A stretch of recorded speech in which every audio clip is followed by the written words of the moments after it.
Hi, my name is Muhammad Mohsin. So for now, I'm going to explain to you about the Benko Gambit.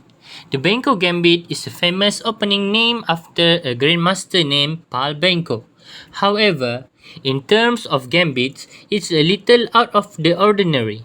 In general, the black side's approach is to give up a pawn in exchange for a long-term positional compensation. Unlike many other opening gambits, the Benko gambit is unique in that black pawn sacrifice is not intended to generate an attack. Instead, black intends to generate a long-term positional pressure against the white queen side.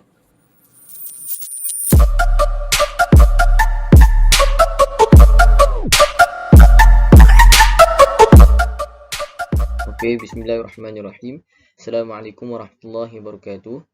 My name is Ahmad Abid Muhammad Zaidi, and now I want to talk about opening the Benko Gambit gameplay. Okay, now let's go to the chessboard and I want to show how to reach the opening Benko Gambit gameplay.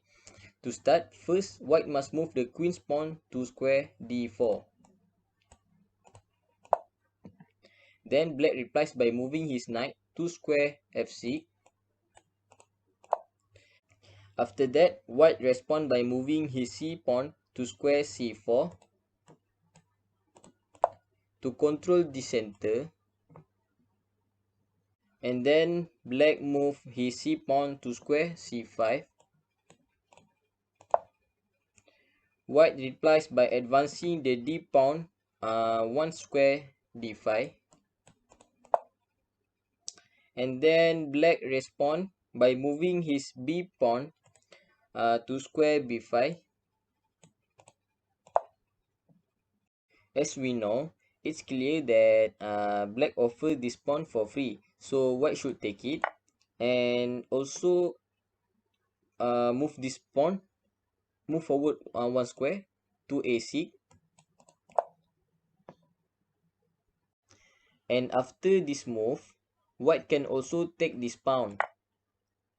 And why black give many pawn to white? Because black's idea is to recapture this pawn by his bishop. So black can use this open file.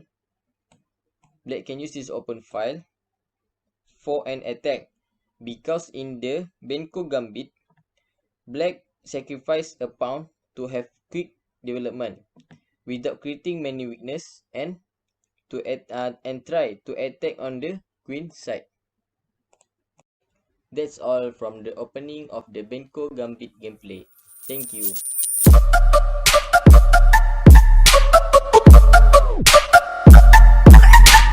Assalamualaikum warahmatullahi wabarakatuh. My name is Muhammad Rushdi bin Muhammad Rasad.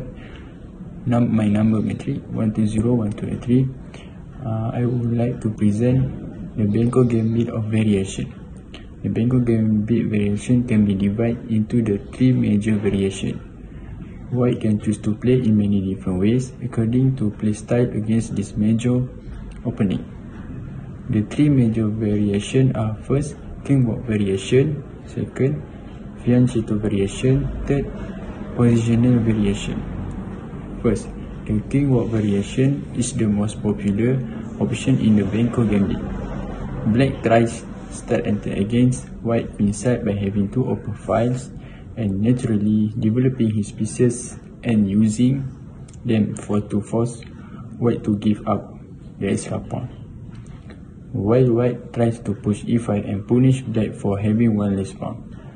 And the next, the fianchetto variation. The fianchetto variation is most popular option in the Benko Gambit. Black tries to start an attack against white queen side by having two open files and naturally developing his pieces and using them to force white to give up the extra pawn, while white tries to push e5 and punish the big diagonal with the fianchetto. Usually white prefers this variation because d5 is always protected by the g2 bishop. Third, the positional variation. The positional variation is very popular option in the Benko Gambit for those who want to avoid complications.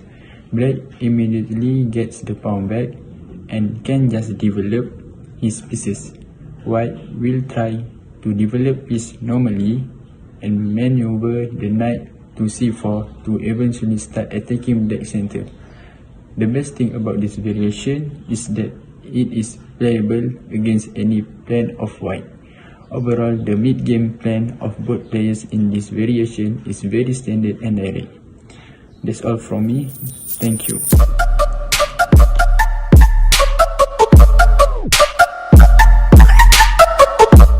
Assalamualaikum warahmatullahi wabarakatuh. Today I would like to present you the advantage of Benko Gambit opening. So, Gambit in chess are usually associated with furious attack, entry, and opening traps. The Benko Gambit is quite different from that. Here, Black does not get any immediate reward for sacrifice pawn. Instead, the main idea is to clarify for their pieces for the future play on the queen side. This may not sound exciting, but Benko Gambit is traditionally considered one of the most unpleasant opening to play against and allow Black to play for a win. It starts with move d4 and force after that c4, c5, and lastly d4, b4. When white is invited to grab the queen side, pawn and passively defense later. If you are looking for an active weapon against d4, here are 5 reasons why the Benko Gambit could be a good choice for you. So, number 1 is Benko Gambit suits active and dynamic players. In the Benko Gambit, Black compensates for the lack of material by pieces activity. The fiancé jotted bishop on g7 together with the rook on the a and b5 pressurize white's queen side and guarantees long-term initiative for Black. Number 2, Benko Gambit is good to play for a win.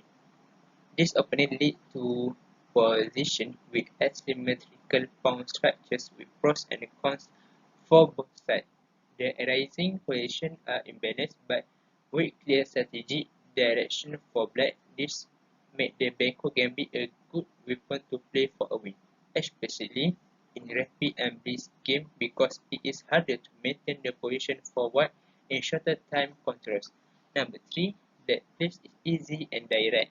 You do not usually need to look for deep strategic plans in the Benko with Black. Putting your pieces to active position on the queen side is usually enough for creating chance on the queen side. White defensive stuff is much more difficult. Last but not least, Black plays it schematic. White can choose different setup against the Benko Gambit, but Black plays remains more or less the same against all of them. The material, the typical maneuver, and ideas are easy to learn and understand. This is another reason why this opening works better in shorter time controls. And lastly it is unpleasant to play with white. Black's play is simple. What about white? White usually does not have active plan and has to focus on conciliation and neutralizing black pressure. It does not appeal to the most people's style and make the Benko Gambit uncomfortable to play against. That's all for me. Thank you.